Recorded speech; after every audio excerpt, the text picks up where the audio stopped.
ಹಸಿವಿಗೂ ಮತ್ತು ನೋವಿಗೆ ಭಾಳ ಸಂಬಂಧ ಅದ. ಸೊ ನಾವೇನು ಮಾಡ್ತೀವಿ, ಅಕಸ್ಮಾತ್ ಪೇಷಂಟ್ಸು ಹಸಿವೆ ತಡಿಲಿಕ್ಕತ್ತಿದ್ರೆ ಹಸಿವೆ ತಡಿಬೇಡ ಅಂತ ಹೇಳ್ತೀವಿ.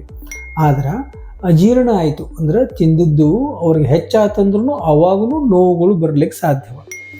ಹಾಗಾದ್ರೆ ನಾವು ಅವರು ರೋಗಿಗಳು ತಿಂದಿದ್ದು ಹೆಚ್ಚಾಗಿಲ್ಲ ಅದು ಹೆಂಗೆ ತಿಳ್ಕೊಬೇಕು?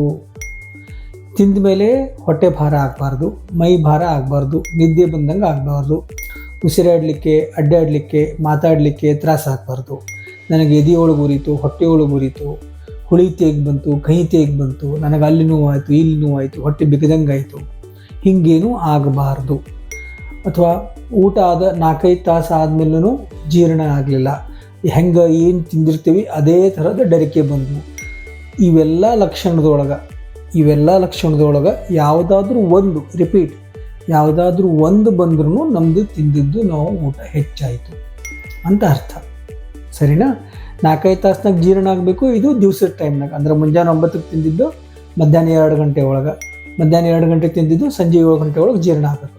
ರಾತ್ರಿಗಲ್ಲ, ರಾತ್ರಿ ತಿಂದಿದ್ದು ಮುಂಜಾನೆ 8 ತನಕ, ಅಂದ್ರೆ 4-5 ತಾಸ್ನಾಗ ಜೀರ್ಣ ಆಗಬೇಕು ಅಂತ ಇಲ್ಲ. ಇಷ್ಟರೊಳಗೆ ಯಾವುದಾದ್ರೂ ಒಂದು ಸಿಂಪ್ಟಮ್ಸ್, ಒಂದು ಲಕ್ಷಣ ಬಂದರೂ ನಾವು ತಿಂದಿದ್ದು ಹೆಚ್ಚಾಯಿತು ಅಂತ ನಾವು ತಿಳ್ಕೊಬೇಕು. ಹಾಗಾದರೆ ಮುಂದೆ ಏನು ಮಾಡಬೇಕು ಅದನ್ನು ನೋಡೋಣ.